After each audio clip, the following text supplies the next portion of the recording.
Okay, so one of the things that we want to have the opportunity to demonstrate why you move at a relatively smooth pace, not necessarily slow, but definitely not fast and smooth. And the reason that you need to consider contact as control and control as safety is because there are sometimes movements that will be unexpected. If you're moving fast, you won't be able to keep the pace with it. Whereas if you're moving at a reasonable pace, you can start to sense something funny on the way. Okay, raise both your arms straight up to the ceiling. Okay, these move, right? So if you use a patient active test, these move. This one's probably a little bit tighter. Everybody agrees on that. Like, it's just moving a little bit different. Something's different about it. Let them down. Okay, bring them straight up to the side, all the way up. Okay, right? Again, this is a little farther away, so maybe there's something more happening with the left one. I don't know. So if I use patient active testing, my assumption simply will be they move good, right? If I leave it there, I may miss other things that are going on. So patient active testing is fantastic. It's nice and safe because they control the movement, but it allows us to miss things. Different tests are different than one another. Lay on your back for a moment. Now, the concept of the table makes stable.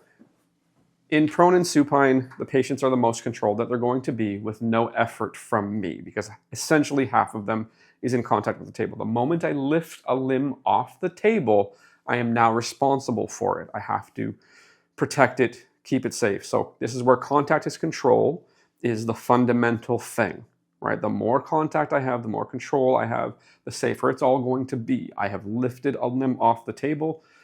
I am now responsible. So the table heuristics or the patient positioning heuristics, table makes stable. Less table means I need to make the patient stable, and the space between us is unstable. Those two, less table means I need to make the patient stable. The space between us is unstable, is essentially pointing towards contact. That's what it's pointing towards. We don't need to necessarily talk about the hierarchy of choosing, which is the anatomy should be exposed, free to move in the plane, or planes required, and preferably visible. The reason I would do further testing of the shoulders passively in supine is because I can get them both. They're both available to me. Now, the reason I wanted to show you the shoulders that move well and how it really becomes important how I move. So a fundamental thing that maybe I don't say enough is however you start holding something, wherever you put your hands, leave your hands there and move your body as a unit to the best of your ability. Try not to do this. Try to do this, okay? Right?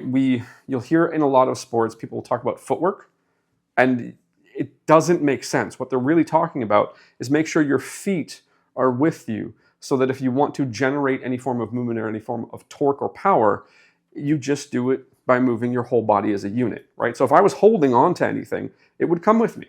But if I do this, I got good footwork, but my hands become the problem, okay? So it's a minor thing. I'm trying to explain it. Maybe it works, maybe it doesn't in the words, but hopefully the visual works.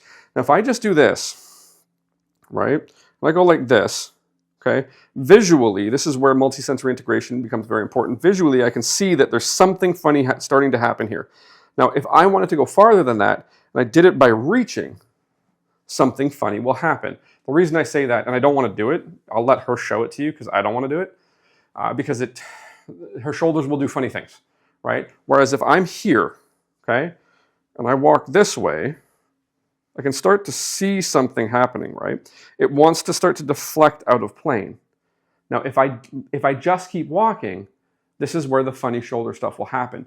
So the moment that I've got good contact, good control, you see my hand is here, I'm close to me, her arm's on me. So even though I'm not wrapping around it, I've got good contact. To go farther, or to try to go farther, now I'm really gonna stabilize. And I'll walk. I won't do this, I'll just walk. Right? So I'm trying to keep it in plane. It's like, you can't necessarily see this. You would agree, if I go any farther, something funny will happen, right? Like it's ready to go. But if I just went fast, I wouldn't catch up with it, right? Now, if I bring it down to the side, okay? Now, I'm obviously gonna have a harder time having contact here because the arm's far lower. But all I do is walk, right? And again, that's about where we can get before it wants to do something funny. I could get your girdle to go much farther, right? Mm-hmm. Okay. So if I do this, sure, no problem, right? No problem. It'll go farther. But you see how I have to lift it up and control it? Whereas if it's just nice and free, we get to about there and something's happening. I can't feel that. I can see it. So the pace at which you move, sorry, hold on. The pace at which you move matters a lot, because if you go too fast, you can't catch up and see something funny on the way. You can't feel something funny on the way. If you go too slow, it's just creepy, right? But if you accelerate heavily at any point, so if I start and then slow down, you give more reasons for somebody to have to protect themselves. Okay, so you sit up now. She has what she calls her party trick, and she says she can do it halfway, right? It's easier when people are looking from behind. Yeah. Okay, make sure you get this on the camera. Oh. Okay. No, not one more time. Okay, so her general active mobility is very good. Okay, her general active mobility is very, very good. When I passively test it, there's something there. So the fact that she can do that, the reason I ended up picking up on that is because I saw somebody testing, and as they were testing and staying in plane, it just kind of jumped and rolled out of the way. So that happens with a lot of shoulders. That happens with shoulders more on the way down than it does on the way up. Shoulders clunk on the way down because you were nice and cautious on the way up, you were really paying attention, and you bring them down real fast, and then they clunk. So just the same on the way down, you're nice and smooth and slow.